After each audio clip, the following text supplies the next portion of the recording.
당시에 이 시날 왕, 또 엘라살 왕, 엘람왕, 그돌라오멜, 또 고임왕, 또 이런 5 왕이 소돔과 고무라와 이런 왕들과 대전투가 벌어졌어요. 어디서 벌어졌냐면은 3절에 보니까 십딘 골짜기, 염해, 즉 사해바다 옆에 있는 그 십딘 골짜기에 모여서 싸움이 일어났습니다. 그러니까 이 소돔과 고무라 쪽에 지금 누가 살고 있어요, 현재? 롯이 살고 있죠? 근데 이쪽과 이쪽이 대판 싸우니까 거기에 속했던 롯도 전쟁에 휩쓸려 들어간 거예요. 근데 이 소돔과 고무라 쪽이 패했습니다. 패하는 바람에 전부 포로가 돼갖고 잡혀갔어요. 이 소식을 아브라함이 듣게 됐습니다. 그래서 듣고 나더니 13절에 보세요. 13절에 보니까 도망한 자가 와서 히브리 사람 아브라함에게 고하니 때 아브라함이 아모리 족속 마므레의 상수리 수풀 근처에 거하였더라. 그래갖고 이 마므레는 에스골의 형제요 또 아넬의 형제라. 이들은 아브라함과 동맹한 자라. 그래서 이 동맹한 사람들과 함께 아브라함이 몇 명을 기르고 있었냐면 318명을 기르고 있는데 이들과 같이 해서 밤새도록 쫓아가가지고 그들을 기습으로 쳤습니다. 그래갖고는 결국 조카 롯과 재물을 찾아왔습니다. 여러분 여기 보십시오. 또 하나의 이런 문제 나왔죠. 아까 롯과의 물질 문제 때 다툼에도 양보했죠. 이제는 그 당시 이 318명의 그런 종이라는 것은 옛날에는 재산이죠. 즉 자기의 물질을 들여 인간의 생명을 살리는 그 일에 투자한 겁니다. 적극적으로. 이제는 물질을 사람 살리는 일에 사용한 겁니다. 이제는 점점 아브라함의 물질관이 하나님의 성서적인 물질관으로 변해가고 있습니다. 물질보다 사람이 귀하다. 그래서 조카 롯을 데려왔습니다. 이건 마치 한 목자가 잃어버린 한 양떼를 구원하는 목자의 사랑과도 마찬가지죠. 이렇게 전쟁에서 이제 승리하고 돌아오는데 누구를 만났냐면요. 그 18절에 보세요. 누굴 만났어요? 예, 살렘왕 멜기세덱, 지금은 예루살렘 그 지역이죠. 그 살렘왕 멜기세덱을 만났는데 그가 떡과 포도주를 갖고 나왔으니 그런 지극히 높으신 하나님의 제사장이라 그랬습니다. 그때 아브라함이 천지의 주이시오 지극히 높으신 하나님이여, 저희 아브라함의 축복하기를 그 멜기세덱이 천지의 주 되시오 지극히 높으신 하나님이여 아브라함에게 복을 주옵소서. 너의 대적을 내 손에 붙이신 지극히 높으신 하나님을 찬송할지로다. 이렇게 기도를 해주니까 아브라함이 뭘 드렸냐면은 11조를 드렸죠. 그러니까 벌써 이 아브라함 때부터 벌써 11조를 드리고 있는 걸 볼 수 있습니다. 이렇게 11조를 드리고 이런 생활을 하고 있는데 누가 하냐면 그 소돔왕은 아주 굉장히 타락한 그 도시잖아요. 이 소돔왕이 와갖고는 너 우리 구해줬는데 너 전리품 너 다 가져. 그랬거든요. 그랬더니 아브라함이 뭐라고 하냐면요. 23절에 보니까 내 말이 내가 아브라함으로 치북해 하였다 할까 하여 네게 속한 거 하나라도 내가 취하지 않겠다. 즉 너 때문에 내가 부자 됐다는 소리 안 듣겠다는 겁니다. 즉 너같이 타락하고 하나님께 저주받을 만한 그런 사람에게 너 때문에 내가 돈 벌었다는 얘기 안 듣겠다는 겁니다. 신앙의 주조가 아주 분명합니다. 물질관이 아주 하나님 앞에 보시기에 아주 기뻐할 정도로 물질관이 든든하게 서 있습니다. 그리고서는 단지 나와 동행했던 사람들의 굶긴 만큼 주라 그러죠. 자기는 날 취하게 않겠다는 거죠. 이렇게 전쟁을 하고 나니까 사람이라는 게 아까 그랬죠. 뭐든지 큰 일을 치료하면 뭐가 다가오기 쉬워요?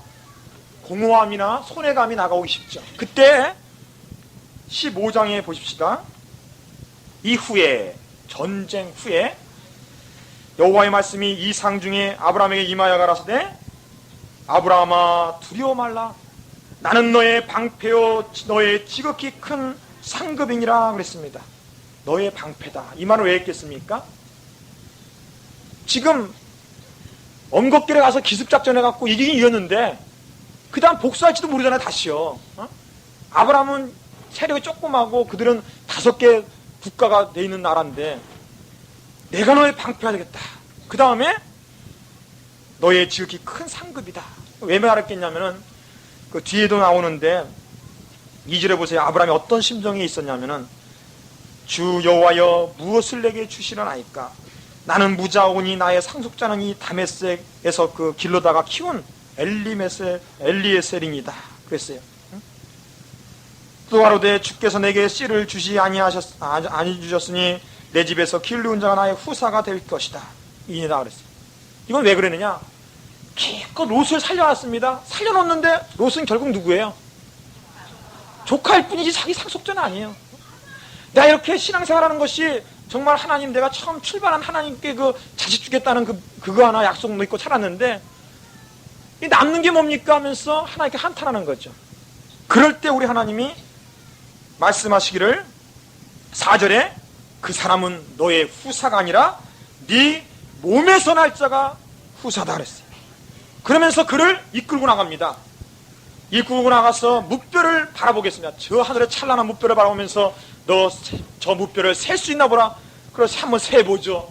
자, 별 하나, 별 둘, 별셋 막 세다가 뭐가 되냐면 별 하나, 자식 하나, 별 둘, 자식 둘, 별셋, 자식 넷 막 쉬다 보니까 별을 도저히 셀 수 없다는 걸 느꼈어요. 별을 이제는 아브라함이 별을 보다가 이 무수한 셀 수 없는 별을 창조하신 그 하나님을 믿게 됐습니다. 그럴 때 거꾸로 다시 하나님이 이 무별같이 아브라함에게 수많은 자손들을 허락해 줄 것을 믿게 됐어요. 그래서 7절에 보니까 6절에 보니까 아브라함이 여호와를 믿으니 여호와께서 이를 그의 의로 여겼다 그랬습니다. 그래서 오직 의는 믿음으로 사는 것이요 믿음으로 의롭게 되는 것입니다. 조건으로 의롭게 되는 게 아니에요. 그러면 아브라함 따집니다. 그러면 그 증거를 보여주십시오. 그랬더니 하나님께서 너 제사를 드려봐라. 그래서 제사를 드리기 위해서 제물들을 펼쳐놓고 기다립니다. 그때 이제 밤이 깊어서 잠이 들었어요. 12절에 보니까 깊이 잠이 드는데 하나님께서 임하실 때 뭐라고 말씀을 해주셨냐면은 너는 정령이 알라. 내 자손이 이방에서 객이 되어 그들을 섬기겠고 그들은 400년 동안 내 자손을 괴롭게 하리니 그 섬기는 나라를 내가 징치할지며 그 후에 내 자손이 큰 재물을 이끌고 나오리라 그랬습니다. 여기 보니까 400년 뒤의 것을 예언합니다. 아브라함의 후세. 자, 여기 보니까 이방이라는 것은 애굽을 말합니다. 애굽. 객이 되어 요셉이 나중에 팔려가죠. 그리고 70명이 애굽으로 다 이주하죠. 그래가지고 거기서 400년 동안을 있게 됩니다. 애굽 땅에서. 그 400년이 지난 다음에 그 섬기는 나라를 내가 징치한다. 즉 10대 재앙으로 애굽을 치죠. 치고 나서 자손들이 출애굽을 하죠. 출애굽 사건을 말하죠. 출애굽을 할 때 뭘 갖고 나와요? 큰 재물을 갖고 나오죠. 이 재물로 나중에 성막 건립할 때 그 재물을 가지고 쓰게 만듭니다. 하나님의 다 섭리죠. 이런 예언, 400년 후에 예언을 해줍니다. 이 예언이 그대로 됐어요. 그대로 됐으면 그대로. 이러한 약속을 해주고 있었습니다. 그 다음에 16장을 보세요. 또 이제 세월이 좀 지났습니다. 지나고 나니까 그 사라가 가만히 보니까 이제 아브라함은 좀 괜찮은데 사라가 이제 시험이 들었어요. 도저히 이거 아기를 잉태하지 못하니까 도저히 남편 볼 명목이 없어요. 그러니까 안 되겠다. 하나님의 약속은 그렇다 치고 하나님 안 줘도 좋아요. 안 줘도 좋아요. 우리 이제 첩 하가를 가다가 종 하가를 가다가 첩으로 줬습니다. 그래갖고 첩이 그 잉태되는데 그때가 몇 년이냐면은 3절 끝에 보니까 가나안 땅인 거 아니에요? 몇 년 후에요? 10년. 그러니까 10년 동안 하나님을 믿고 지냈지만 응답이 없었던 거예요. 10년 동안. 그렇게 자식 하나 주기가 그렇게 힘듭니까? 막 이러면서 결국은 하갈한테 아기를 낳기도록 했는데 잉태라고 나니까 하갈이 이제 여주인 저리 가라죠 이제. 그래서 막 사례한테 막 따지고 들고 막 무시하고 막 그럽니다. 업신여기고. 그래가지고 사례가 가만히 있겠어요. 또 그걸 갖고 또 막 다투죠. 다투다 보니까 하갈이 도망가고 또 도망갔다가 또 하나님께서 또 다시 돌아와가지고 너 질서를 지켜라. 그대로 있어라. 이런 가정 분파가 일어났습니다. 여러분 이 성경에요. 일부 일처대로 산 사람은 축복이 있는데 일부 이처로 뭐 다처로 지난 사람들은 무수하게 하여간 여러 가지 어려움이 끊임없이 다가왔어요. 여러분 이 하갈의 후손 이스마엘이 누군지 아세요? 바로 아랍 족속들이 지금까지도 이삭의 후손인 유대인들과 지금까지도 싸워요. 지금까지도. 이게 무서운 거예요. 이게 죄악이라는 것은. 그러니까 우리는 하나님 법대로 사는 게 제일입니다. 제일. 그래서 드디어 이스마엘을 낳게 됐는데 하갈이 몇 살 때 아브라함 몇 살 때입니까? 예, 16절에 보니까 아브라함이 86세 때다 그랬습니다. 75년도에 출발했으니까 75년에 출발했으니까 몇 년 후입니까? 이게 11년이죠. 그런데 이상한 게 말이에요. 17장 1절에 메스가 나와요. 메스 99세 나오죠. 이상하죠. 아니 86년에서 금방 몇 년 흘렀어요. 13년이 흘렀죠. 13년. 이스마엘이 몇 살이 된 거예요? 13살. 우리가 한번 이 안에 추정해 볼 수 있는 말이 있는데 아브라함이 과연 어떻게 지냈을까? 그 사이에 그게 그 17장 1절에 보시면요, 하나님이 어떤 모습으로 나타나시냐면은 나는 전능한 하나님이라 너는 내 앞에서 행하여 완전하라. 내가 내 언약을 나와 너 사이에 세워 너로 심히 번성케 하리라 그랬습니다. 전능하신 하나님으로 나타나죠. 너희 앞에서 완전하라고 나타나죠. 즉 이 말은 뭐냐? 아브라함이 그동안 13년 동안 어떤 생활을 했느냐? 애기 생기니까 어떻게 해요? 아이고 내 애기 좋네 어아둥둥 내 애기야 그러면서 그저 가슴에 품고 그냥 갖고 다니는 거예요. 14년이 가는지도 모르는 거예요. 하나님 약속 다 벗어버리고 언제 내가 뭐 하나님 약속 뭐 생각하느냐? 그래서 자기 자식이거든. 이런 생활을 했습니다. 이런 생활을. 그때 하나님이 14년이 흘러도 계속 뭐 이렇게 좀 돌아서는 기미가 안 보이니까 하나님이 나타나서 나는 전능한 하나님. 어떤 하나님? 전능. 죽은 자도 살리시고 없는 것도 있게 하시는 그 전능하신 하나님이다. 왜 너는 나를 못 믿느냐 이거죠. 그 다음에 내 앞에서 행하여 완전하라. 이 완전이라는 단어는요, 행위의 완전이 아닙니다. 믿음에 대한 완전입니다. 내가 너를 주겠다는 약속, 그 약속을 완전하게 믿으라는 거예요. 완전하게. 끝까지 완전하게 믿으라는 겁니다. 우리는 믿음으로 사는 것이지 행위로 사는 게 아닙니다. 그걸 알아야 돼요. 그러면서 하나님이 구체적으로 이제는 이름까지 바꿔줍니다. 뭐라고 바꿔줘요? 너는 아브람이라고 하지 않고 아브라함, 열국의 암이다. 이름을 바꾼다는 것은 존재를 바꿔주는 거예요. 존재. 너는 그런 존재가 되라. 열국의 아비가 되라는 존재로 바꿔줍니다. 그래서 시몬을 뭐예요? 베드로도 바꿨죠. 베드로도 바꾸고 이렇게 반석이라도 바꿔줘. 이렇게 또 바꿔주는 것을 볼 수 있어요. 그리고 남편 이게 아브라함만 바꿔주는 게 아니라 누구도 바꿔줬어요. 15절에 보니까 사례를 사라. 즉 열국의 어미로 또 이름을 바꿔줬어요. 그러니까 한쪽이 열국의 아비면은 한쪽도 뭐예요? 열국의 어미가 되도록 이렇게 신앙을 하나님께서 키워주고자 했던 것입니다.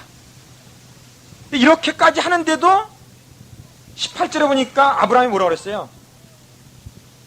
이스마엘이나 데리고 그냥 하나님 앞에 살기 그냥 그저 그럭저럭 신앙생활하기를 원하지 않았고 그 고생길 다시 안 하겠다고 이럽니다. 그랬더니 하나님이 이제는 더 구체적으로 네가 명년 이 기간 때 네 사례가 아들 낳아 그 이름을 이삭이라고 해라. 아니 이름까지 줬어요. 이름까지 줬어요.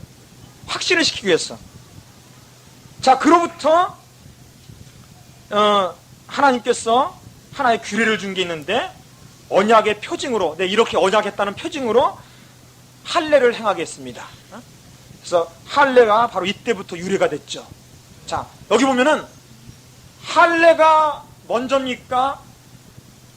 하나님을 믿으니 아브라함을 의로 여겼더라. 즉 의롭게 여기는 것이 먼저입니까?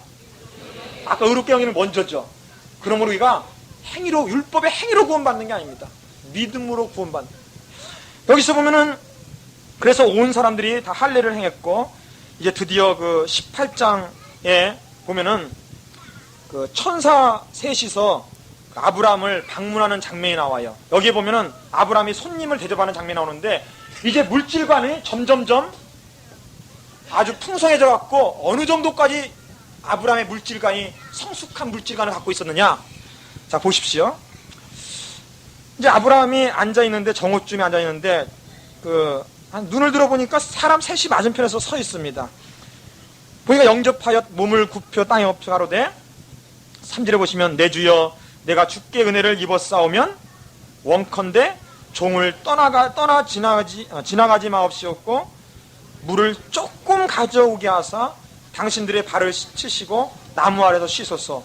내가 떡을 조금 갖고 오리니 당신들의 마음을 쾌활케 하신 후에 지나가소서. 당신들이 종에게 오셨음입니다. 즉 그분이 어떤 분이건 문제가 간에 내게 온 분이기 때문에 대접하고자 하는 마음이 생깁니다.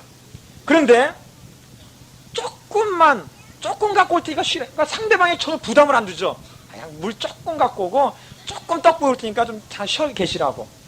그런데 실제 행동은 어떻게 해요? 실제 행동은 막 급히 장막에 뛰어들어가서 사래 일로 와, 신랑 일로 와, 막 고운 가루 갖고 와, 뭐 송아지 갖고 와, 버터 갖고 와, 갖고 그냥 엄청나게 요리를 갖고 대접합니다. 참 이 아브라함은요 얼마나 멋있는 사람인지 모르겠어요.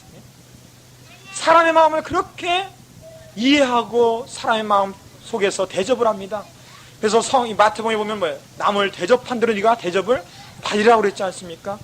그것으로 우리 하나님은 아브라함을 벌써 택하신 자인 것을 깨닫고 비밀을 깨닫게 해줬습니다. 또 축복을 축복의 말씀을 다시 해줬는데 19절에 보세요. 9절 보니까 그들이 아브라함에게 이르되 내 아내 사라가 어디 있느냐? 대답하되 장막에 있나이다. 그가 알아서 내 기한 이를 때 내가 정녕 내게로 돌아오리니 내 아내 사라에게 아들이 있으리라 그랬습니다.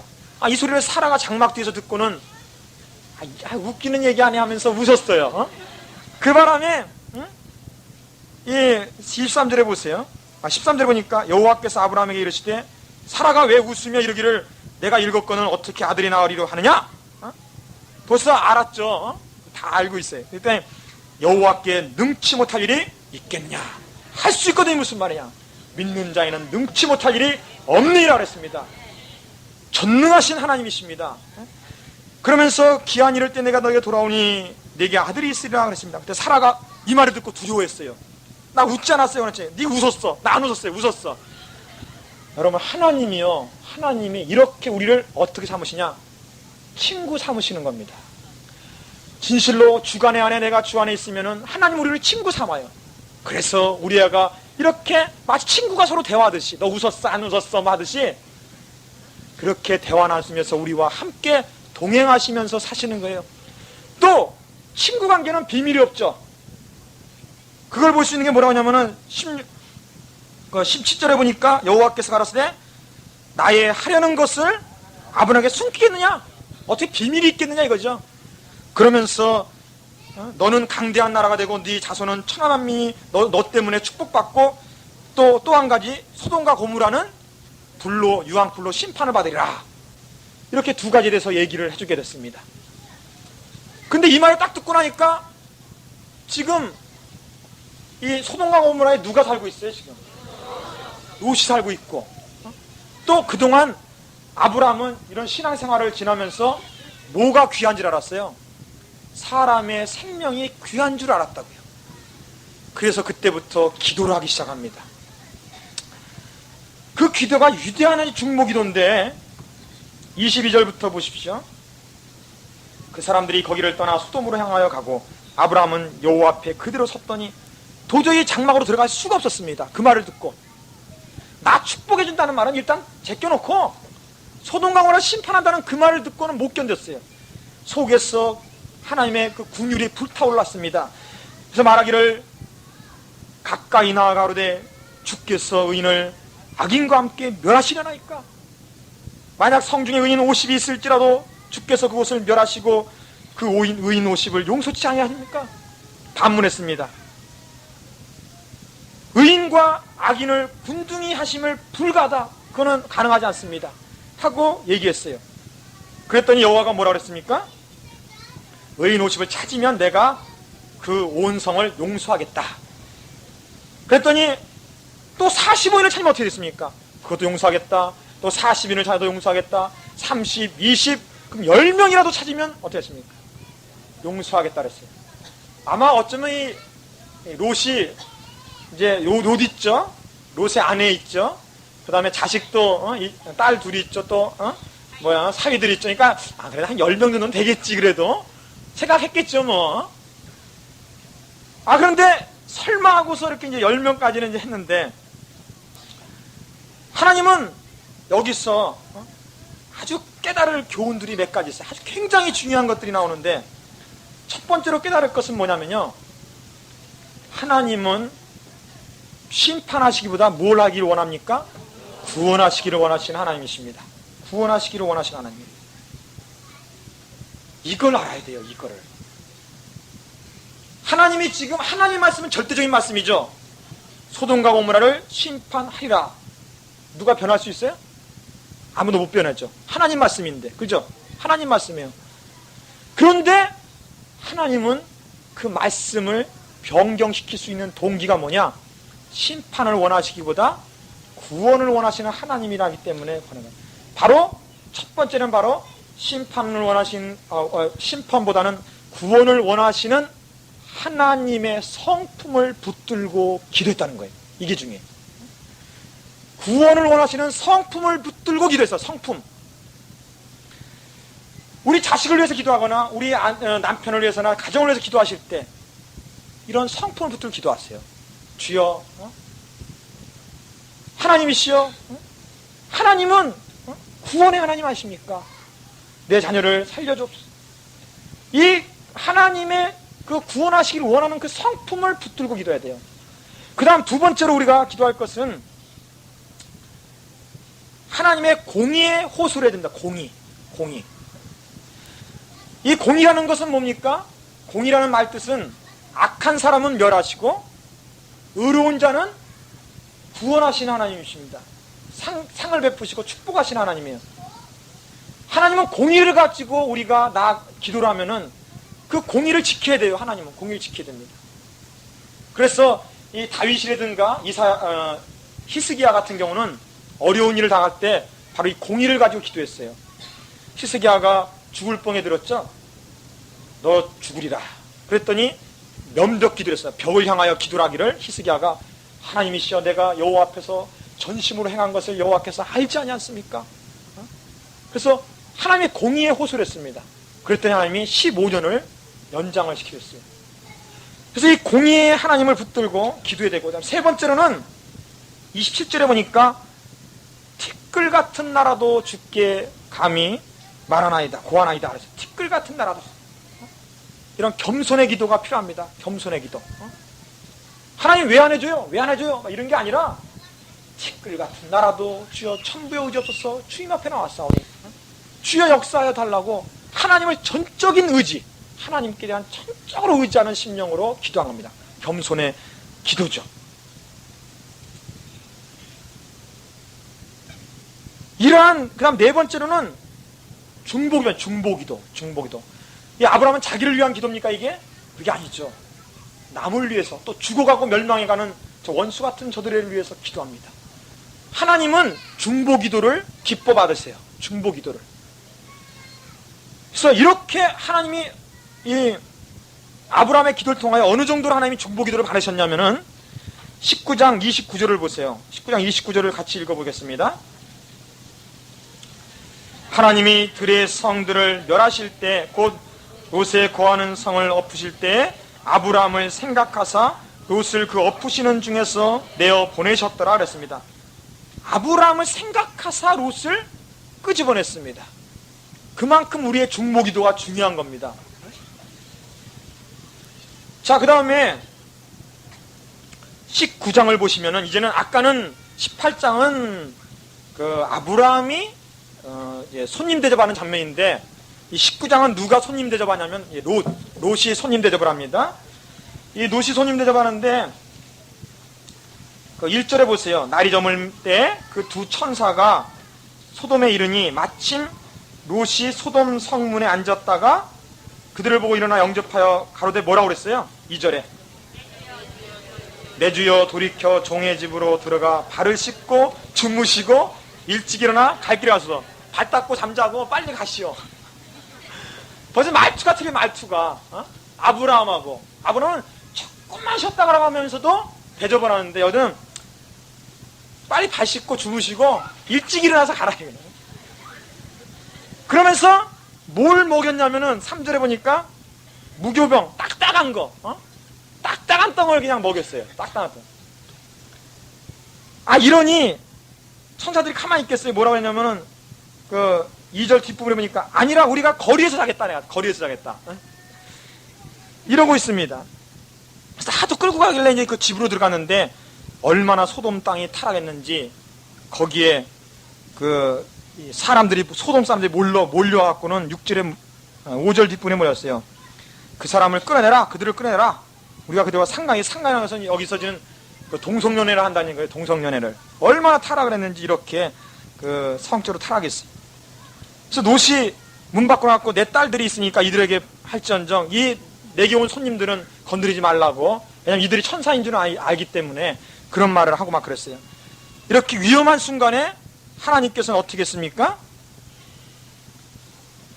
그 11절부터 보니까 어떻게 됐어요? 문 밖에 무리로 물온 대소하고 그 눈을 어둡게 했습니다. 눈을 다 소경이 되도록 만들었습니다. 그러고 나서는 급히 말하기를 뭐라 했어요? 내가 이 성을 멸하리니 너희 모든 가족들은 지금 빨리 떠나라. 이 성을 떠나라고 그랬습니다. 그때 누구한테까지 얘기했냐면은 14절 보니까 누구한테 얘기했어요? 딸들과 정한 사이들에게 얘기했더니 사이들은 뭐라고 얘기했어요? 농담으로 얘기했다. 여러분 지금 우리가 그 전하고 있는 이 복음을 농담으로 여기는 사람들은 이 때가 옵니다. 마치 노아의 방주 때 방주를 질 때 곧 홍수의 심판이 오리라고 외치는 노아의 음성을 농담으로 여기는 사람과 똑같아. 이들은 농담의 대가가 심판으로 맞이하고 말았어요. 근데 15절 보십시오. 동이 틀 때에 천사가 롯을 제쳐가 이르되 일어나 여기 있는 네 아내와 두 딸을 이끌라. 이 성의 죄악 중에 함께 멸망할까노라. 그러나 롯이 지체함에 왜 지체했겠어요? 떠나기 싫거든요. 냉장고 사다 놨죠. 어떻게 해서 모아놓은 집인데. 여길 버리고 가 내가. 이러면서 아까워서 지체합니다. 여러분 평소에 하나님이 공중으로 불러오실 때 지체하지 않고 갈 수 있는 준비가 되시길 바라요. 마음에 주여 어서 오시옵소서 나는 어서 가리다 하면서 늘 자세가 돼 있어야 됩니다. 왜 지체를 했어요? 그래갖고 하도 지체하니까 이제는 하나님이 강제로 끌어다가 어떻게 해요? 데리고 나가는 거예요. 막 끌고 나가 손을 붙들고 나가요. 그 이유는 16절 뒷부분에 보니까 여호와께서 그에게 인자를 더하심이라 그랬습니다.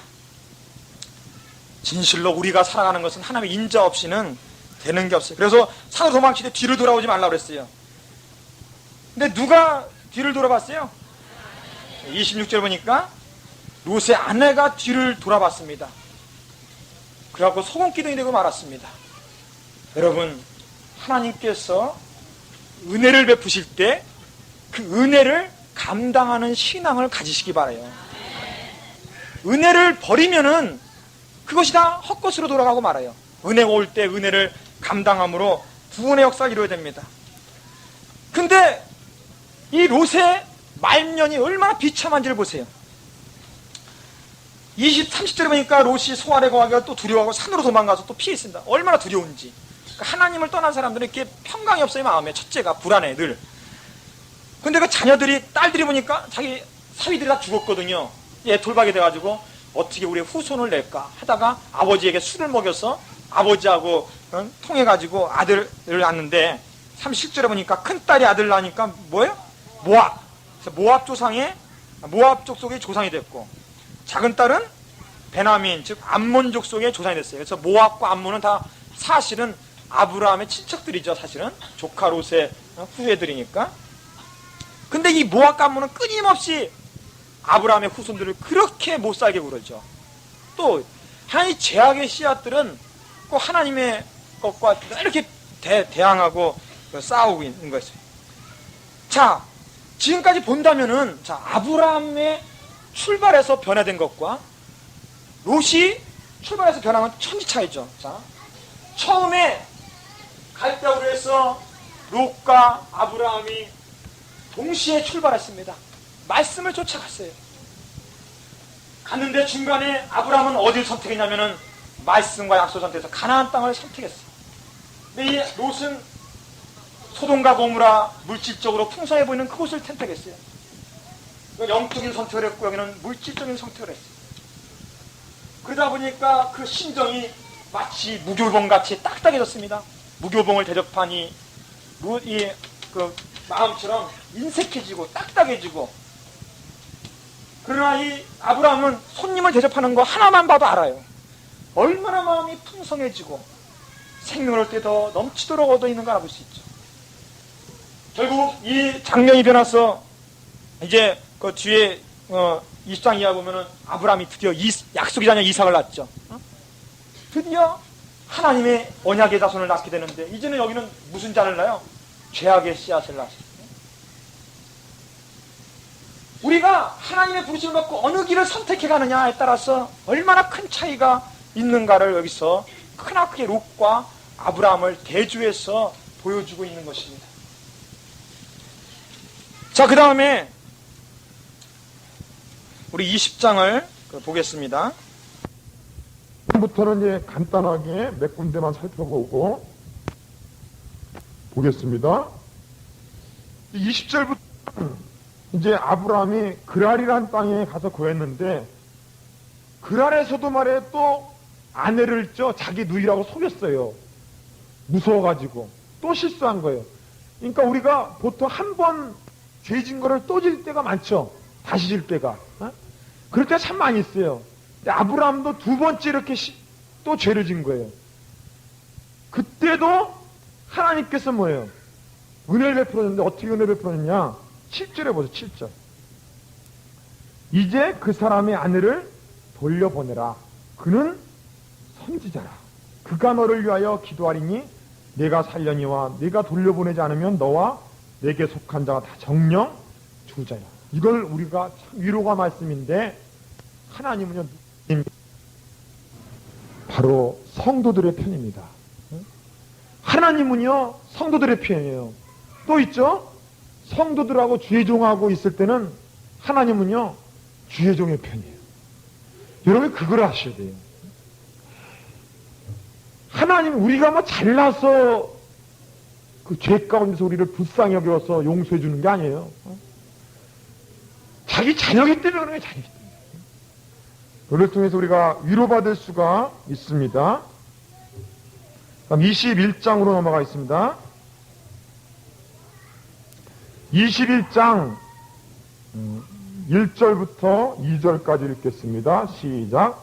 여호와께서 그 말씀대로 사라를 권고하셨고 여호와께서 그 말씀대로 사라에게 행하였으므로 사라가 잉태하고 하나님의 말씀하신 기한에 미쳐 저희들과 함에게 아들을 낳으니.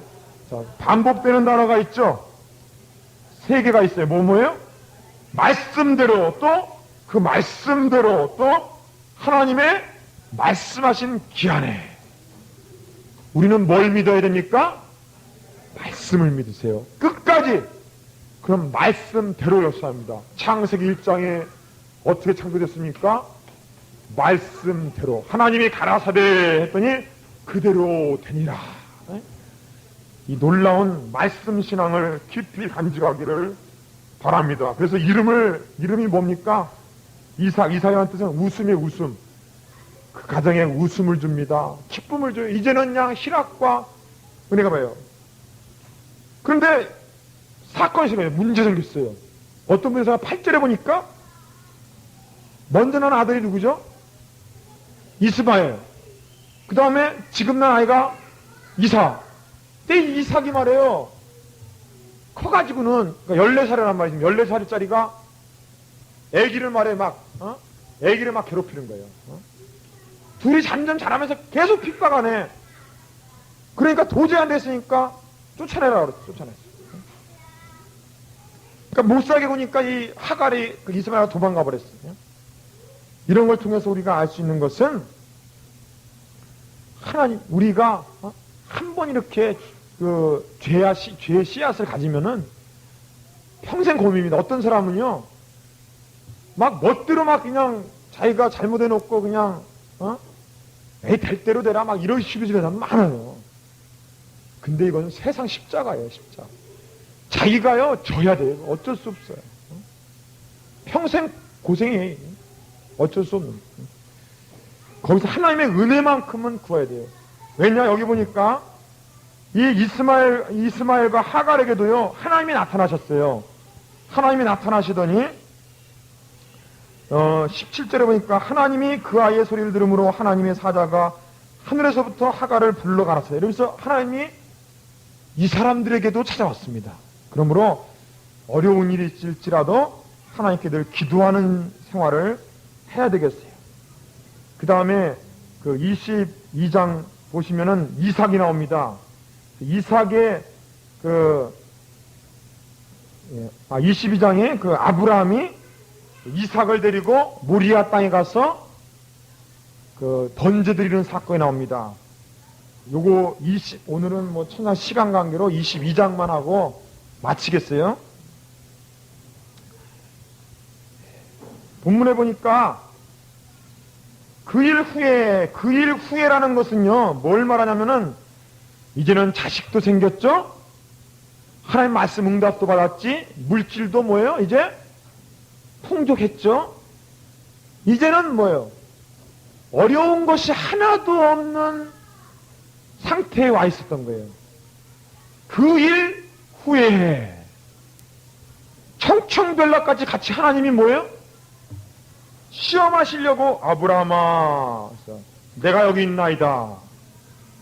내 아들 내 사랑하는 독자 이삭을 데리고 모리아 땅에 가서 내가 내게 지시한 한 산 거기서 그를 번제로 드리라 그랬어요. 아니 갑자기 이럴 수가 있습니까? 줄 때는 언제고? 줄 때는 25년 만에 100살 때 났으니까 75살 때 믿어가지고 25년 만에 죽어서는 내가 아들 하나 바라고 그 생각까지 살았는데 또 뺏어가는 건 또 무슨 일입니까? 이렇게 원망할 수도 있어요. 그런데 아브라함은 그러지 않았어요. 사실요, 하나님은요, 자식 주려면요, 75세 때 믿을 때 그냥 그때 줄 수도 있었어요. 그때도. 그죠? 전지전능하신 하나님이 왜 그렇겠어요? 그러나, 왜 100살에 줬냐? 25년의 신앙생활의 기간을 왜 지내게 했느냐? 이거는 큰 이유가 있었던 거예요. 아브라함은요, 25년이라는 세월 동안에 아들을 얻은 게 아닙니다, 사실은. 아들보다도 더 중요한 건 얻었어요. 그 바로 하나님을 얻은 거예요. 바로 여호와 하나님을 경외하는 믿음을 얻었던 거예요. 사실은요, 우리가 물질 문 때문에 고생하는 것, 뭐 우리 집 문제 때문에 고생하는 것, 자식 문제 때문에 괴로워하는 것, 사실은 이게 자식 문제나 집 문제가 아니에요. 하나님의 편에 볼 때는 다 신앙 훈련입니다. 신앙 훈련. 25년 동안 신앙 훈련 받은 아브라함의 모습이 어떻습니까? 이 말씀을 듣고 나서는 3절에 보니까 아침에 어떻게 했어요? 일찍 일어났습니다. 일찍 일어나서 나귀에게 아기 안장을 지우고 두 사환과 이삭을 데리고 나서는 이제 그 산에 도착해서는 사환을 놓고는 이삭에게 나무짐을 다 짊어지라고 해서 올라갔어요. 마치 예수님이 골고다 언덕을 올라갈 때 십자가 나무를 지고 올라가듯이 이삭도 지금 죽으러 가면서 뭐예요? 나무를 짊어지고 올라갔어요. 근데 이삭은 모르죠? 죽는 건지 잘 몰라요. 나중에는 알았지만은. 그때 이삭을 같이 올려보내고 있는 아브라함의 마음, 이게 바로 하나님 마음이에요. 사랑하는 독자 이삭, 이 독생자 예수 그리스도를 십자가를 지고서 그 골고다 산상으로 올라가 보내시는 그 하나님 마음 누가 알겠어요?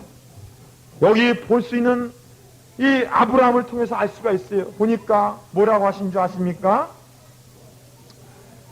그 7절에 보니까 이삭이 그 아비 아브라함이 말하되 내 아버지여. 마음에서 궁금증이 생겨요. 내 아버지여.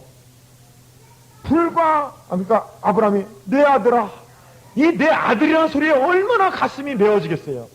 그러면서 하는 말이 이삭이 불가나무는 있거니와 범죄할 어린 양은 어디 있나이까.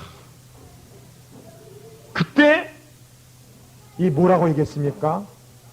아주 유명한 말이죠.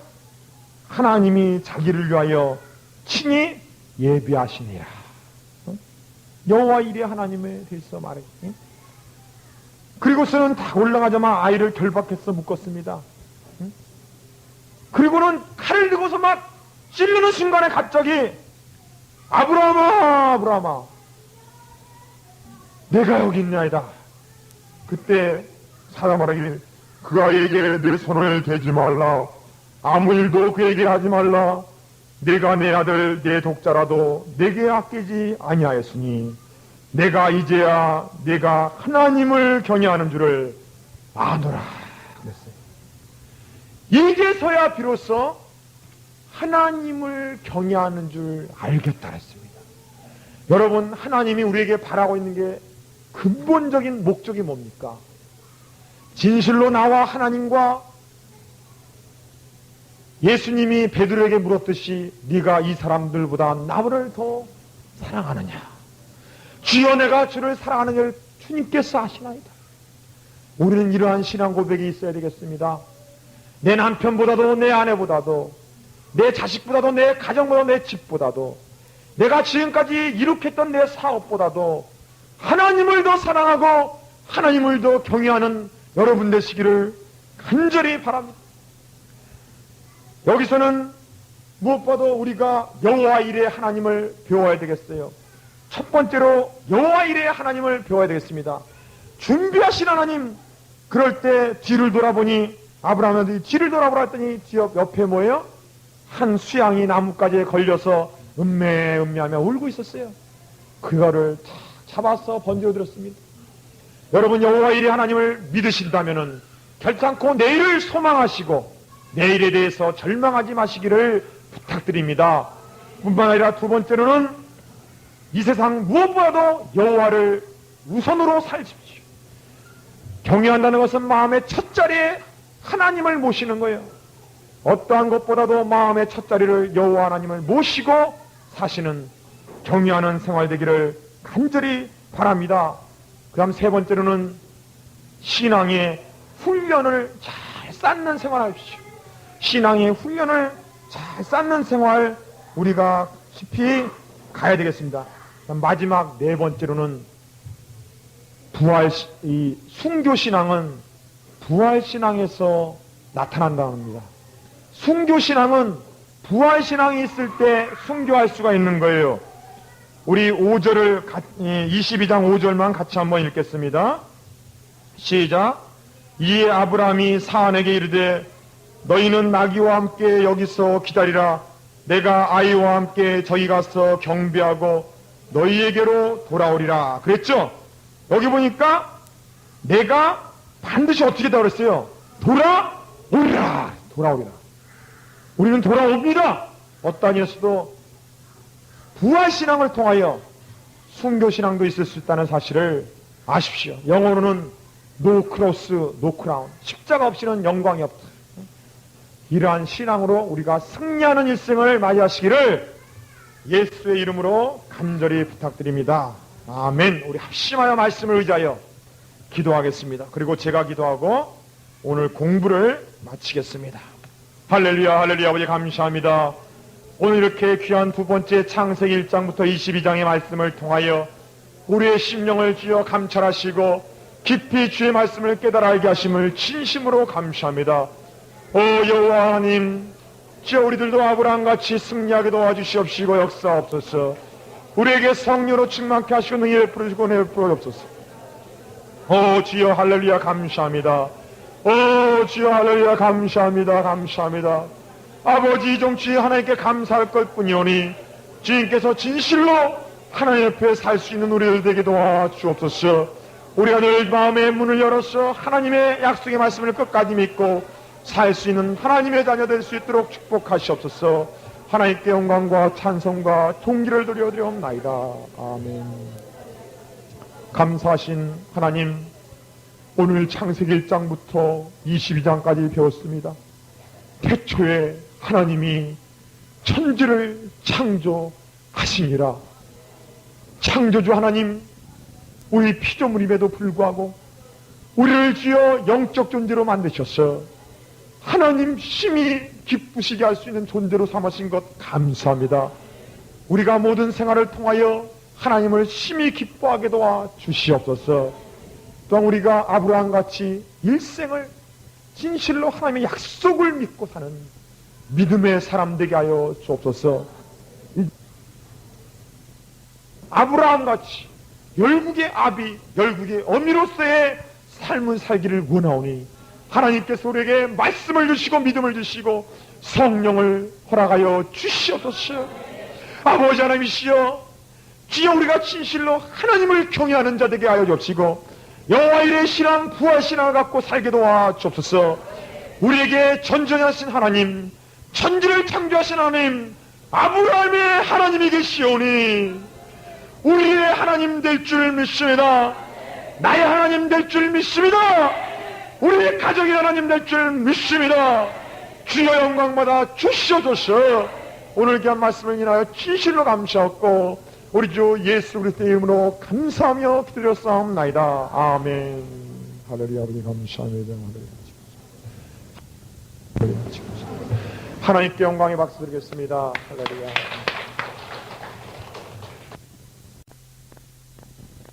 몇 살 세상에 다 흩어지게 만들어 버렸습니다. 이런 속에서도 하나님은 우리 인류를 구속하시고자 아브라함 한 사람을 택하여 그로부터 주의 백성들, 성민들을 큰 민족을 이루게 하시고 이제 그 민족을 통하여 예수 그리스도를 탄생케 하시며 세계를 구원하시고자 하는 하나님의 큰 경륜이 이제 오늘부터 또 이 아브라함 다음에 이삭, 또 야곱, 또한 요셉, 그리고 출애굽기의 그 사건까지 쭉 공부하겠습니다. 오늘 23장을 펴보시기 바랍니다. 창세기 23장. 여기 사라가 1절에 보니 몇 살까지 살았습니까? 예, 127세. 예. 근데 그 어느 곳에서 죽었죠? 예, 가나안 땅, 예, 헤브론, 곧 기럇 야르바에서 죽음에 그랬습니다. 여러분, 그 헤브론 땅은 그 이스라엘의 그 남쪽 지역에 있어요. 그러므로 이 헤브론 땅은 이제 나중에 그 사사기 때도 배우겠지만은 갈렙 장군이 정복했던 땅입니다. 이곳에서 사라가 죽었어요. 근데 사라는 어느 곳에서 장사가 됐냐면은 9절에 보니까 8절 9절에 보니까 무슨 굴을 그 아브라함이 샀어요? 예, 막벨라 굴에서 굴을 사가지고는 거기에 그 장사지를 졌습니다. 근데 아브라함이 그거를 밥값을 값을 줘가지고 샀습니다. 이 산 땅은, 이 무덤은 앞으로 그 아브라함의 그 족장들이 계속해서 거기에 묻히는 아주 이제 유명한 그러니 유서 깊은 땅이 됐습니다. 일단 이게 사라는 이제 죽고, 그리고 나서는 이제 그 아브라함이 이삭이 점점 나이가 많이 들었기 때문에 아내는 죽었죠. 또 이삭은 커서 나이가 약 40세나 들었죠. 그러니까 아브라함이 이삭을 장가를 좀 들려야 되겠더라 이게요. 그래서 그런 사건이 바로 장가들게 하는 사건이 창세기 24장의 말씀입니다. 오늘 이 24장의 말씀은 우리가 깨달을 것이 많이 있습니다.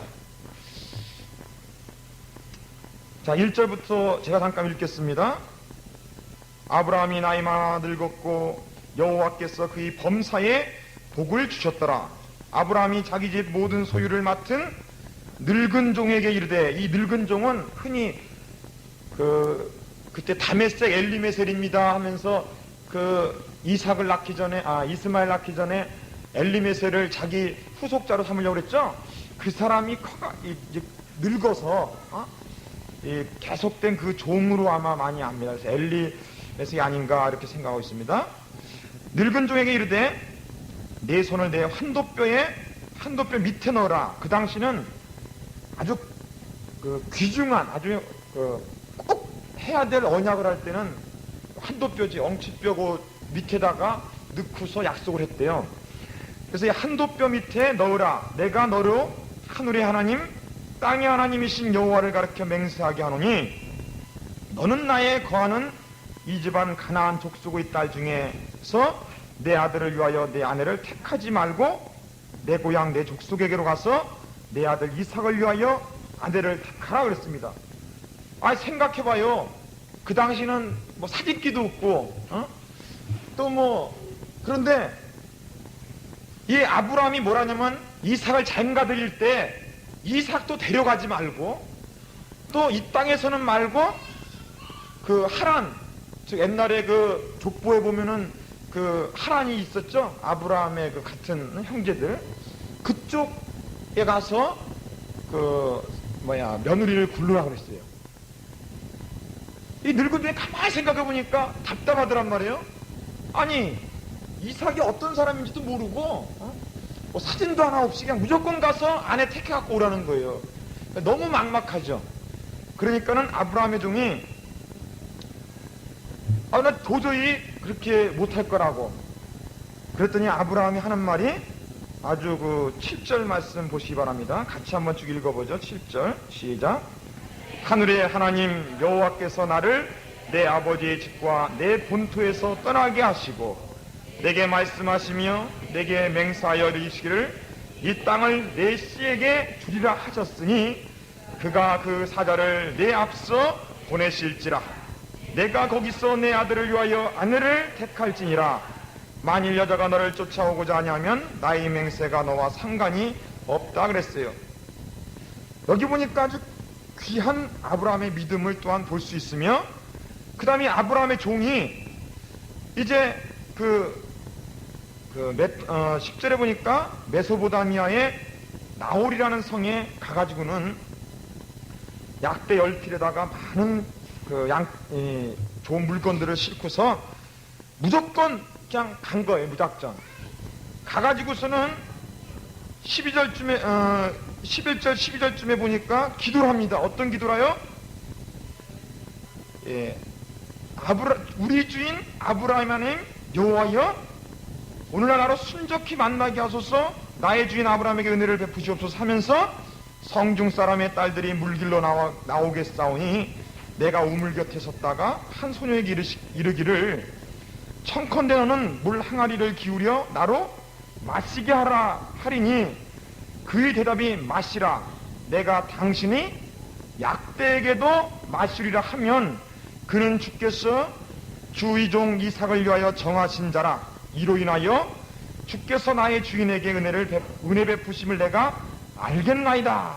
이렇게 12절에 말이 뭐예요? 즉 기도죠. 기도가 마치지도 못하여서 응답이 딱 떨어져 버렸어요. 그리고는 21절에 보니까 그 사람이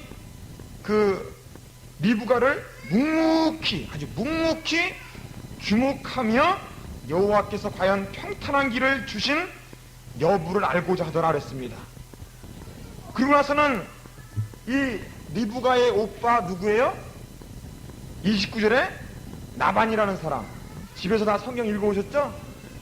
나반이라는 사람에게 가서 이제 말하기를 33절에 보니까 그 앞에 식물을 베푸니 그 사람이 가로되 내가 내일을 진술하기 전에는 먹지 아니하겠나이다.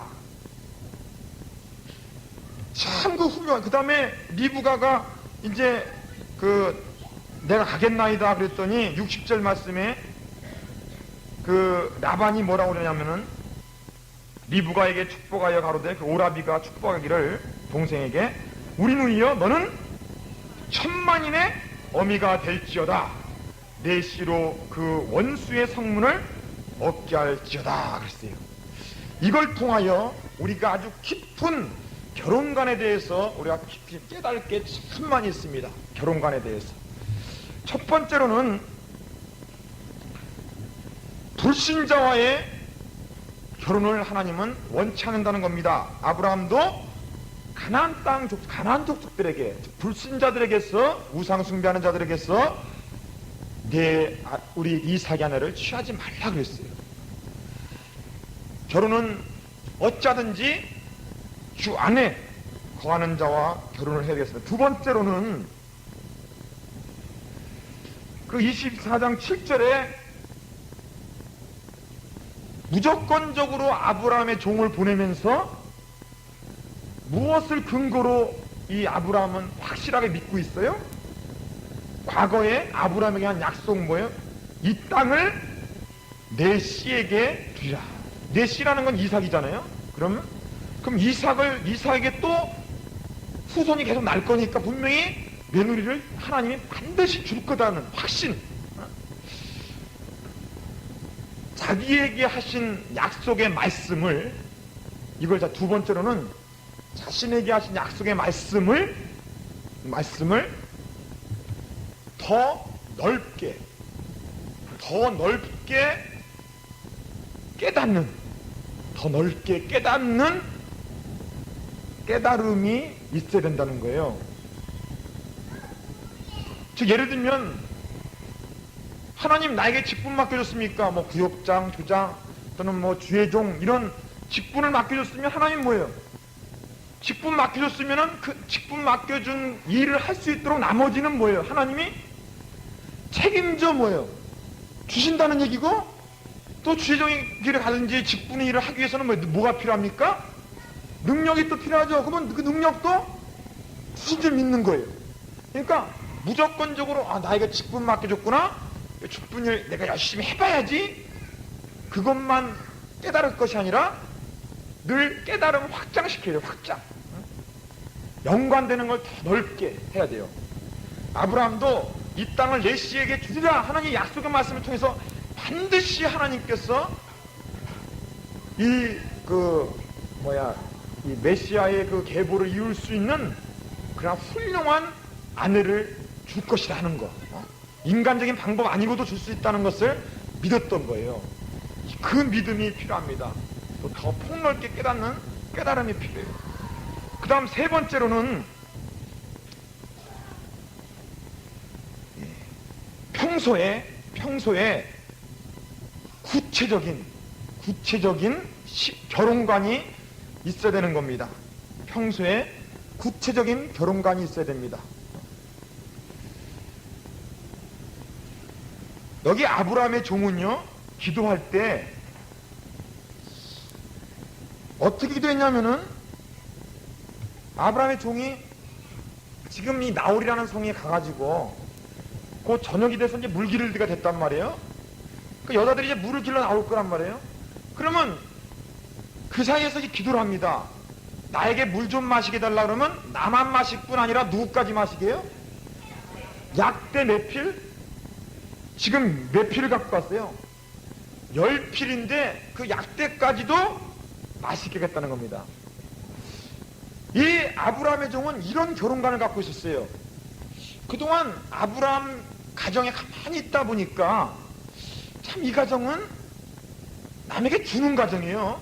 그 18절에 보니까 손님 대접할 때 굉장히 대접하죠. 남에게 주는 가정이며 또 아주 믿음의 가정이고, 그런 걸 가만히 지금까지 지켜본 결과 이 가정에, 아브라함의 가정에 필요한 며느리는 어떤 사람이 필요하겠구나 하는 평소에 그런 결혼관을 갖고 있었어요. 즉 행인에게 그 당시 물을 준다는 것은 상당히 그 마음에 후회가 있는 사람인데, 특별히 약대까지 준다는 것은 뭘 말하고 있냐면요, 약대는 보통 물을 얼마큼 먹냐면 그 항아리 있죠, 항아리. 보통 이만한 그 항아리 보통 한 개씩 먹는데 이렇게 한 통씩 물을. 또한 이 당시에 우물이라는 건 굉장히 깊습니다. 사막 지역이라서 물이 굉장히 귀해요. 근데 그것을 쉬지 않고 10필이나 되는 10마리나 되는 약들을 그냥 자기 자원에서 그것을 퍼서 마신다는 것은 이 연인은 바로 동물같이 천한 것까지도 사랑할 수 있는 그 사랑이 있다는 것이요. 또한 부지런함, 쉬지 않고 성실되고 부지런함이 있다는 것이요. 그 다음에 이 사람은 뭐냐면은 이 천만인의 어미가 되기 위해서는 많은 사람을 가슴에 품어야 되잖아요. 손님을 잘 대접해야 되고, 그러므로 사람을 잘 품을 수 있는, 그 사람의 마음을 잘 이해할 수 있는, 먼 길을 여행온 사람의 마음이 얼마나 참 힘들었을까, 이런 것을 이해할 줄 아는 그런 폭넓은 사람이라는 것을, 그런 사람이 필요하다는 것을 아브라함의 종은 알았던 거예요.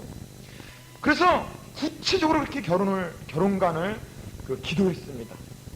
혹시 그 자녀들이나 이웃이라든가 또는 본인 자신이 결혼을 하시고자 하시는 분은요, 분명한 결혼관이 있어야 돼요.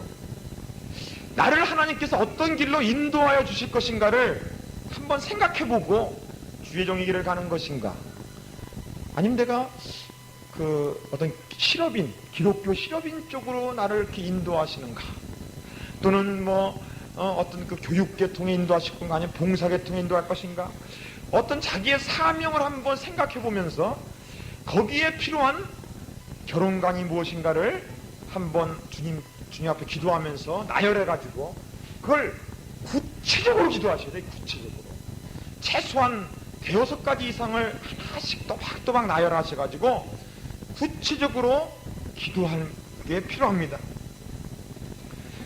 그러한 기도가 바로 15절에 보니까 어떻게 됐어요? 말을 마치지도 못해서, 즉 기도가 끝나기도 전에 응답이 그렇게 빨리 돌아온 거예요.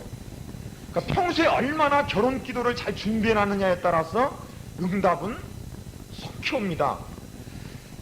그 다음 4번째로 21절에 보니까 그 기도한 대로 여자가 행동을 했죠. 리브가가. 그러면 무조건 달려 들어가서, 야, 이거 리브가 당신이 내가 기도했더니 어쩌면 그렇게 딱 알마냐고, 너 빨리 가자고 말이야, 너 내려, 이렇게 되면 어떻게 되겠어요? 응? 좀 문제가 생기겠죠. 무조건 내고 가가오면. 근데 이 아브라함의 종은 바로 4번째로 어떻게 했냐면은, 4번째로는 주목하는 시간을 가졌어요. 주목하는 시간. 21절에 보니 그 사람이 그를 묵묵히 주목하며 여호와께서 과연 평탄한 길을 주신 여부를 알고자 한다 했어요. 무슨 일이든지요, 성급하게 움직이면 실패합니다. 꼭 응답이 떨어지더라도 주목해보는 기간을 꼭 가져야 돼요. 주목해보는 기간을, 살펴보는 기간을 한번 가져본다는 거예요. 다시 한번 꼭 반드시 필요합니다. 성급하게 할 때 일을 실패로 일으킬 때가 많아요. 그 다음 5번째로는 33절에 있는 것처럼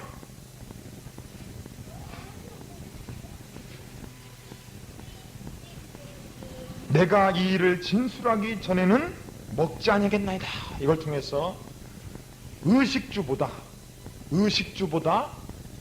사명을 앞세우는 생활이 필요한 거예요. 의식주보다 사명을 앞세우는 생활.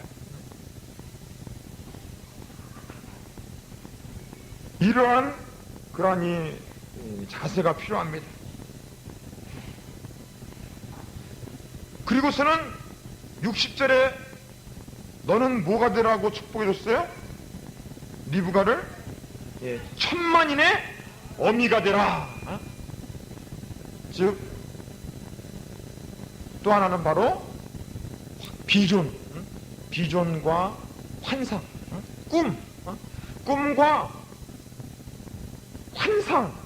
꿈과 환상을 갖고 나아가야 된다는 거예요. 꿈이 없는 결혼, 어떤 환상이 없고 그러한 목적이 없는 결혼은 그건 하나의 참 육신적인 결혼 외에는 별 큰 의미가 없습니다. 그러므로 결혼은 반드시 꿈이 있고 환상이 있고 따로따로 생활할 때는 감당하지 못한 일이 두 사람이 결합함으로 더 큰 일을, 한 사람이 천을 쫓을 때 두 사람이 몇을 쫓는다고요? 만을 쫓는 그러한 이 꿈과 환상 가운데 사명을 감당할 수 있도록 그런 비전이 있어야 돼요. 이러한 결혼관이 필요합니다. 그럼 우리 25장을 보겠습니다. 25장 1절에 보니까 아브라함이 후처를 취했죠? 그 후처의 이름이 뭡니까? 예, 구두라라 그랬습니다. 구두라인데, 이 구두라의 후손 중에서 3절 그 뒷부분에 보니까 아수르 족속이라고 나와 있죠? 예? 바로 이 아수르 족속 때문에요, 북이스라엘이 멸망당했어요. 그러니까 나중에 이제 배우면 나오겠지만은, 그러니까 성경은 뭘 말하냐면 일부 일처제요. 하여간 후처를 취하거나 첩을 가진 사람은 그 씨가 꼭 괴롭혀요. 꼭 괴롭혀. 이 아수르 족속 때문에 북이스라엘이 완전히 멸망당했다고요. 그러니까 우리가 그런 걸 조심해야 됩니다. 우리 7절에 보니까 아브라함이 몇 살에 죽었습니까? 예, 175세에 죽었습니다. 그리고는 이제 이삭이 그 가계를 이어서 이제 이삭의 이삭의 족장 시대가 다가옵니다. 우리 19절부터 21절까지 같이 한번 읽겠습니다. 시작. 아브라함의 아들 이삭의 후상은 이러하니라. 아브라함이 이삭을 낳았고 이삭은 40세에 리브가를 취하여 아내를 삼았으니 리브가는 바다말람의 아람 족속 중 부델의 딸이요 아람 족속 중 라반의 누이였더라. 이삭이 그 아내가 잉태하지 못하므로 그를 위하여 여호와께 간구하매 여호와께서 그 간구를 들으셨으므로 그 아내 리브가가 잉태하였더니 그랬어요. 이들이 과연 몇 년간을 기도했냐면요, 26절에 보니까 그 에서와 야곱 이 쌍둥이를 낳았을 때 나이가 몇입니까? 이삭이 60세라고 그랬죠. 60세. 그러니까 40세 결혼해갖고 60세 애들 낳았으니까 몇 년 동안 기도한 거예요? 20년 동안. 여러분, 우리 교회도 보니까 막 6년씩 그 아기를 못 낳은 분들도 있더라고. 그래서 가정이 막 풍파 일어나고 어떤 데는 막 그냥 심각한 일까지 벌어지는 그런 분들도 있고 있는데, 성경을 보세요. 다 위로주시려고 이삭에게 몇 년? 20년 동안이나 아기를 못 낳겠어요. 나이가 60세 때 낳았으니 아직도 희망이 많습니다. 그러므로 이런 가정이 있더라도 이삭을 통해서라도 위로받도록 기도를 좀 해주세요. 근데 이삭의 배에 쌍둥이가 있었죠. 그래갖고 막 이놈이 차고 저놈이 차고 해갖고 아주 굉장히 고통을 당하고 있어갖고 하나님께 막 기도를 했어요. 22절에 보니까 아이들이 그의 태에서 서로 싸우느니라. 얼마나 아프겠어요. 그러니 싸우더니 뱃속에서. 이 같으면 내가 어찌할까 하고 막 괴로워했어요. 그랬더니 여호와께서 말하기를 두 국민이 내 태중에 있구나. 두 민족이 내 복중에서 또 나누이라. 이 민족이 저 민족보다 강하였고 큰 자가 어린 자라서, 큰 자는 누구예요? 에서. 작은 자는 야곱이죠. 그래서 이 에서는 앞으로 어떤 족속이 되냐면은 에돔 족속이 됩니다. 에돔.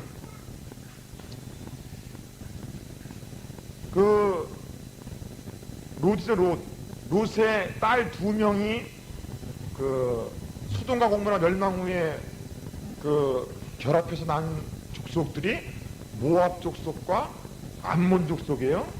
그 다음 이 에서에게 나온 족속이 누구예요? 에돔 족속입니다. 에돔. 그래서 요 세 민족은 끊임없이 이스라엘을 수백 년 동안 괴롭혔어요. 요 세 민족이. 그래서 이 민족의 이름은 계속 나오니까는 기억을 꼭 해놓으시기 바랍니다. 그런데 에서라는 사람과 이삭이라는 사람은 크게 차이가 있습니다.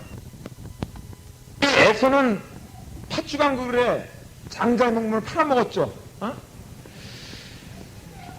먼저 이 에서라는 사람이 어떤 사람인가 한번 살펴보세요. 에서는 첫 번째로는 본문을 보니까 이 몸이 붉다라서요. 붉다. 이게 붉고 야성적인 사람입니다. 남성적인 사람입니다. 에서는 첫째로는 야성적이며 남성적인 사람입니다.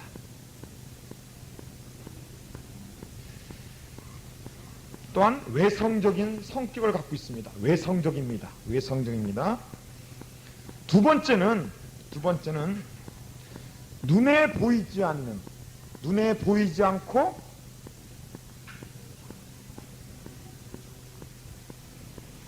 손에 잡히지 않는 것을 눈에 보이는 것보다 중요시 여기지 않았어요. 중요시 여기지 않았습니다. 당장 팥죽왕국이 필요하다면은 지금 당장 보이지 않는 장자, 나중에 가서 뭐 상속받고 이런 거에 대해서 관심이 없었어요. 다음 세 번째로는 인내가 없었습니다. 인내심이 없었어요. 그러면 뭘 참지를 못했습니다. 그래서 인내심이 없어서 혈기가 굉장히 많았어요.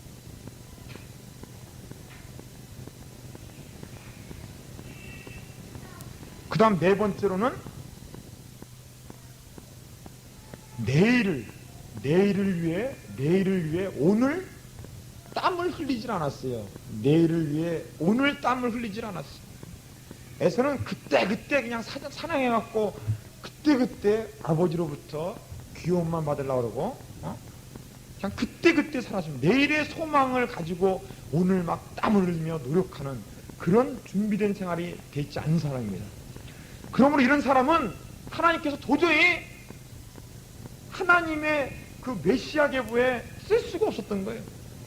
그럼 반면에 이삭은 이 야곱은 어떤 사람인가 알아보십니다. 첫 번째로는 나올 때 에서에 뭘 잡아갔어요? 발꿈치를 잡고 왔어요. 즉 투쟁의식이 강했습니다. 투쟁의식이 강했어요. 열심히 있었습니다. 두 번째로는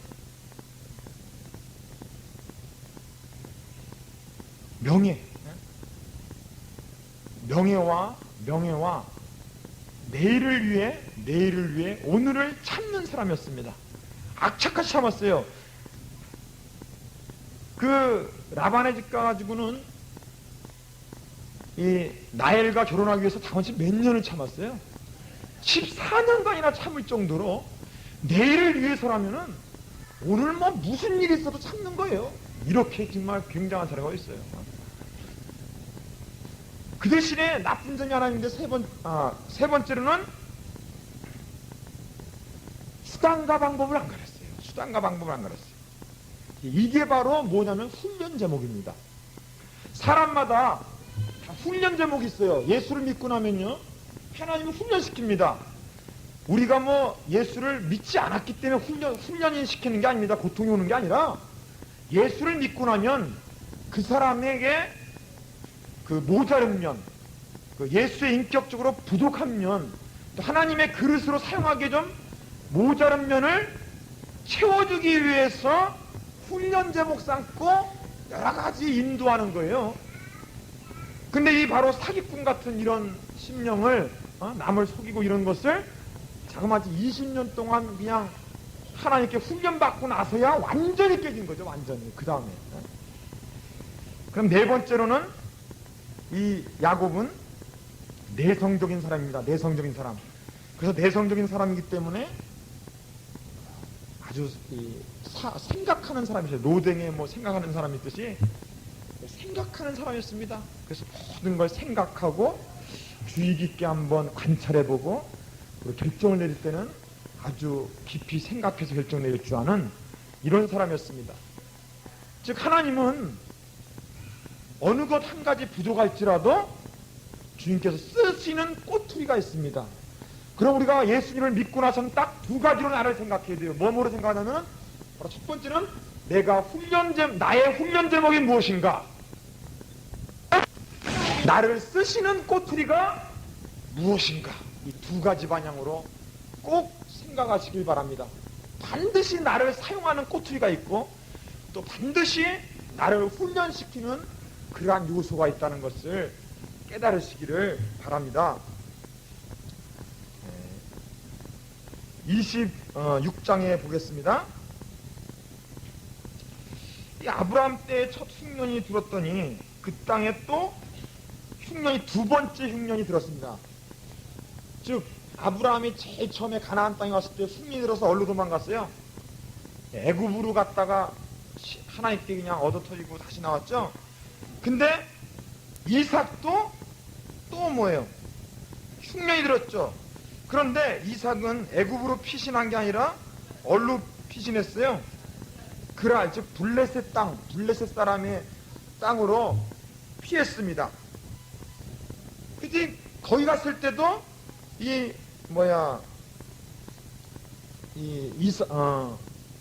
이삭이 뭐라고 또 속였냐면은 그 블레셋 왕에게 자기 아내가 이쁘기 때문에 자기 죽이고 아내 뺏어갈까봐 이 사람 내 누이라고 속였어요. 참 부전자전이죠.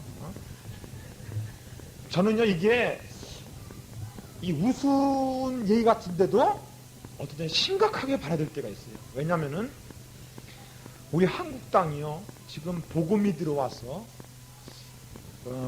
전환기에 있습니다. 전환기에 있어요. 지금 세대가 바뀌어 나가는 겁니다. 옛날에 죄악된 그 세상이 바뀌어서 이제 점점 예수를 믿는 천만 성도를 이루기까지 그러한 후세들이 젊은 세대들이 지금 자라나고 있습니다. 그럴 때 깊이 알 수 있는 것은 우리 부모나 또는 할아버지 때에 그 우리가 알지 못했던 그런 우상들 또는 그런 어떤 죄악들 또는 음란과 모든 것들 속에 많이 방탕했어요. 옛날에 돈 있는 할아버지 정도면은 그냥 기생집 한번 안 출입한 사람들 없고 그렇게 지냈어요. 또 못 먹으니까 또 그냥 남 엄마하고 한탄하고 불교 뭐 그런 재단 가서 빌고 그런 식으로 살았어요. 그런 과거의 것이 오늘 후세들이 그러한 영향력 때문에 상당히 알게 모르게 예수를 믿는 사람이 고민하는 걸 많이 발견합니다. 저는 청년대학부를 맡고 있기 때문에 그걸 많이 느껴요. 그걸 굉장히 괴로워하고 그래서 벗어나고 싶은데 무언가 힘들어하고 있는. 저는 그걸 강조합니다. 우리 세대 때 그거를 다 끊어버리고 없애버려야지. 이걸 또 후세에다가 그런 영향력을 물려준다면은 우리 지금 세대가 할 일을 다 못하는 겁니다. 그러므로 이 부전자전이 일어난 것을 우습게 여길 게 아니라 한번 우리도 깊이 생각해서 한번 나의 행동을 정말 나의 신앙을 새롭게 해서 우리 후세에게 앞으로 2000년대를 살고 있는 후세에게는 절대로 그러한 일이 영향이 가지 않도록 우리가 기도를 많이 해야 되겠습니다. 근데 이런 이삭의 가정을 하나님이 어느 정도로 축복해 줬느냐? 12절을 보세요. 12절 같이 한번 읽겠습니다. 이삭이 그 땅에서 농사하여 그의 100배나 얻었고 여호와께서 복을 주심으로 그 사람이 창대하고 흥왕하여 마침내 거부가 되어 그랬습니다. 여기서 그 당시에 흉년이든 그 상황인데 그랄 땅에 아무리 조금 먹을 게 있을지라도 흉년이든 지방인이 오지 갔겠어요. 그 상황에서 몇 배요? 100배입니다. 100배. 여러분, 우리가 그 마태복음 이 닷의 비유 있죠? 씨앗의 비유. 씨 뿌리는 자의 비유. 거기서 보면은 몇 배 나와요. 네, 그걸 잘못 알고 있는 거예요. 그렇죠. 맞아요. 30배, 60배, 100배가 아니라, 처음이 뭐예요, 처음이? 100배! 안 되면은 60배라도, 안 되면은 최소한 30배는 주겠다는 거예요. 여기도 보면은 100배라고 100배. 그러므로 우리가 할 수 있으면 어떻게 좀 해달라는 게 아니라 믿음을 가졌어요. 100배! 100배의 축복이 우리에게는 반드시 이루어집니다. 이삭도 그러한 축복을 받았어요. 기근 속에서, 흉년 속에서. 하나님이 한번 문을 열면은 그 문을 닫을 자가 없어요. 그러나 하나님이 한번 닫으면 또 열을 자가 없습니다. 하나님이 한번 축복을 쏟아주면은 도저히 인간으로서 감당할 수 없도록 이렇게 100배의 축복을 맞이할 수 있는 것입니다. 그리고 이 우물 파는 이삭에 대해서 한 3가지 정도로 한번 알아보겠습니다. 이렇게 축복을 받으니까 블레셋 사람들이 시기를 해가지고는 막 우물을 메꿔버렸어요. 메꿔버리고 막 그러니까 이삭이 그때 갚으면 말이에요. 돈도 많았겠다. 그냥 저 사람들 사다가 그냥 쳐서 부셔버리면 될 거 아니에요. 그런데 어떻게 했습니까? 17절에 보니까 이삭이 그곳을 떠나 그랄 골짜기에 장막을 치고 또 우물을 또 팠습니다. 그런데 또 와갖고는 어떻게 했어요? 또 메워버렸어요. 또 나갔어요. 또 우물을 파지 또 망했어. 또 옮겼습니다. 그래서 22절 같이 한번 읽어보죠. 시작. 이삭이 거기서 옮겨 다른 우물을 팠더니 그들이 다투지 아니하였으므로 그 이름을 르호봇이라 하여 가로되 이제는 여호와께서 우리의 장소를 넓게 하셨으니 이 땅에서 우리가 번성하리로다 하였더라. 그래서 점점점 번성하니까는 그 시기하고 핍박했던 블레셋 왕이 찾아와갖고는 뭐라고 하냐면요. 블레셋 왕이 하는 말이 28절부터 쭉 읽겠습니다. 시작. 그들이 가로되 여호와께서 너와 함께 계심을 우리가 분명히 보았으므로 우리의 사이 곧 우리와 너희 사이에 맹세를 세워 너와 계약을 맺으리라 말하였노라. 너는 우리를 해하지 말라. 이는 우리가 너를 범하지 아니하고 선한 일만 내게 행하며 너로 평안히 가게 하였습니다. 이제 너는 여호와께 복을 받은 자니라 그랬습니다. 여러분, 이 우물 파는 이삭을 통하여 깊은 교훈 몇 가지를 깨달을 수가 있어요. 첫 번째로는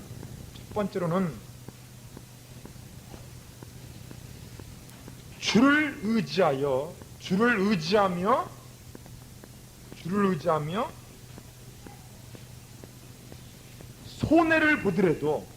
손해를 보더라도 믿음의 중심을 지키는 것이 중요하다는 거예요.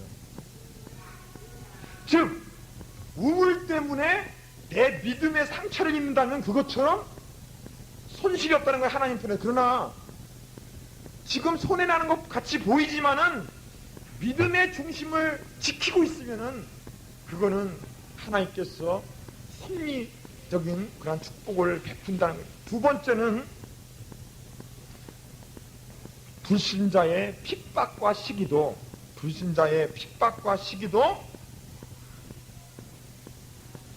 나를 더 넓은 장소, 축복의 장소로 옮기게 하는 도구가 된다는 거예요, 도구.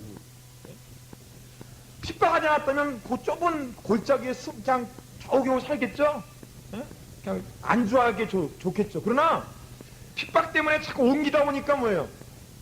더 큰 우물, 더 넓은 장소로 옮겨졌던 거예요. 그 다음 세 번째로는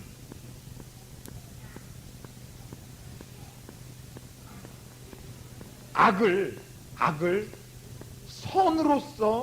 선으로서 이겨야 됩니다. 우리는. 그래서 28절에 29절에 보니까 너는 뭐예요? 여호와께 복받은 자라. 여러분 인정받으려면 이렇게 받아야 돼요. 인정받으려면. 그렇게 핍박하는 사람이 보니까는 괜히 축복해 준단 말이에요. 우리가 불신자들과 대할 때는 어떻게 대합니까? 그 사람이 인정 안 해주고 핍박해도 묵묵하게 기도하며 열심히 일하고 열심히 신앙생활해서 하나님의 축복을 내가 받아가지고 보라 이걸 보라. 나와 하나님이 함께 하자는 것을 보여주라 말 보여주라. 무언가 좀 보여주고서 불신자들이 그걸 보고 인정하도록 이런 신앙생활을 해야 되겠습니다. 그 다음에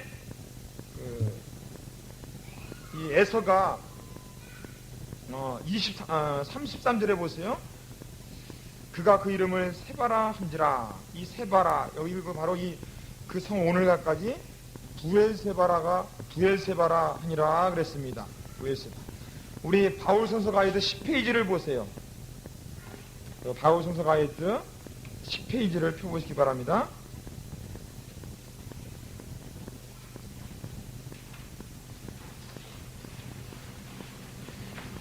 페이지에 보면은 그 가나안 땅의 아브라함과 이삭이라는 밑에 지도를 통해서 그 제일 밑에 보니까 브렐라엘로이라고 써있죠. 거기서 쭉 검은 화살표가 올라가서 어디로 갔어요?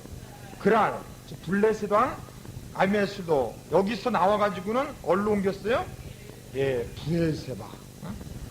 일로 이렇게 하나님께서 좋은 장소로 이렇게 옮겨졌던 거예요. 이렇게. 자, 지도는 이렇게 때때로 이렇게 찾아보겠습니다.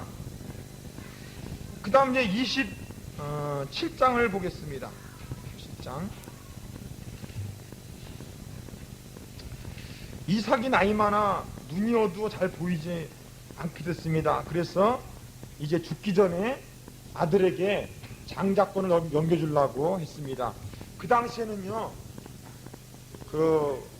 윗사람이 자기 자식이나 또 아랫사람에게 축복 기도를 안수해주면 그 축복이 그대로 이루어졌어요. 그래서 이 안수받고 축복받는 것이 굉장히 중요한 거예요. 그래서 이 이삭은 누구에게 장자권을 물려주려고 했어요. 그렇죠. 맏아들 에서에게. 그런데 리브가는 하나님께 어떤 계시를 받았었어요? 처음에 태중했을 때 애들이 작은 자가 큰 자가 작은 자를 섬긴다는 걸 계시를 받았죠. 그러므로 이사가 고집이 좀 셌나 봐. 그래서 그런지 그거 축복해 주겠다고 하기 때문에 막 들고 나서 가지고 왜 하나님 이러는데 막 이러냐고 하지 않고 묘안을 썼어요. 어떻게 묘안을 썼냐면은 염소 떼 가가지고 염소를 이제 잡아가지고 그걸로 요리를 싹 만들고 염소의 가죽을 가지고 에서가 이 털사람이거든요. 이렇게. 그래서 이삭은 손이 야곱은 손이 미끈미끈하기 때문에 털 가지고 싹 손에다가 씌워가지고 그 아버지 눈이 어둡기 때문에 소경이기 때문에 그걸 속여가지고 장자권에 대한 그러한 안수기도를 축복기도를 받아냈어요. 그랬더니 에서가 알고서는 죽이겠다고 이제 달려온 거예요. 그 바람에 리브가는 이제 드디어 야곱을 떠나보냈습니다. 친정 쪽으로 떠나보냈어요. 그 떠나는 보낸 장면 한번 잠깐 보겠습니다. 27장 42절 27장 42절부터 46절까지 읽어보죠. 쭉 시작. 맏아들 예서의 이 말이 리브가에게 들림에 이에 보내어 작은 아들 야곱을 불러 그에게 이르되 내 형 에서가 너를 죽여 그 한을 풀려 하노니 내 아들아 내 말을 쫓아 일어나 하란으로 가서 내 오라버니 라반에게 피하여 내 형의 노를 노가 풀리기까지 맨날 동안 그와 함께 거하라. 내 형의 분노가 풀려 내가 나에게 행한 것을 잊어버리거든 내가 곧 보내어 너를 거기서 불러오리라. 어찌 하루에 너희 둘을 이르랴. 리브가가 이삭에게 이르되 내가 햇사람의 딸들을 인하여 나의 생명을 실현하거늘 야곱이 만일 이 땅의 딸들 곧 그들과 같은 햇사람의 딸들 중에서 아내를 취하면 나의 생명이 내게 무슨 재미가 있으리요. 여기 보면은 떠나보낼 때까지 뭘 강조합니까? 아니 그게 아니라 46절에 보면은 결혼, 어떤 결혼하기를 원해요? 그렇죠. 이 불신자들과 결혼하지 말라는 걸 끝까지 강조합니다. 그거를. 그런데 여기 보니까 리브가가 하는 말이 뭐라고 그럽니까? 네가 떠나 있으면은 그동안의 에서가 그 분노를 풀고 아마 그 일을 잊어버리지 않겠느냐 이렇게 생각합니다. 그런데 에서는 20년 동안 이를 갈고 있었어요. 복수의 칼을 갈고 있었다고요. 이 죄라는 건요, 죄라는 것은 시간이 지나간다고 해결되는 게 아닙니다. 죄라는 것은 뭐 멀리 떠나 있는다고 되는 게 아니에요. 죄는 반드시 어떻게 해요? 하나님과 사람 앞에서 뭐예요? 해결돼야만이 그 죄가 사라지는 거지, 사함을 받는 거지. 죄는 잊어버리거나 기억을 좀 잊어버렸다고 해서 해결되는 거 아닙니다. 비록 잊어버렸다 할지라도 누가 기억하고 있어요? 하나님이 기억하고 있는 거예요. 그러므로 성경에도 네가 형제와 불화한 일이 있으면은 나에게 예물 드리기 전에 가서 화목하고 예물 드리라고 했습니다. 우리 이 죄라는 것은 반드시 해결해 놓고 지나가야 된다는 사실을 여기서 반드시 기억하고 지나가야 되겠습니다. 그러니까 우리 28절부터 이제 드디어 이제 야곱의 일생이 쭉 나오는데, 야곱이 이제 참 보따리 들고서 이제 투명하게 그 먼 이 라반이 있는 저 리브가의 친정집을 향해서 이제 걸어가기 시작합니다.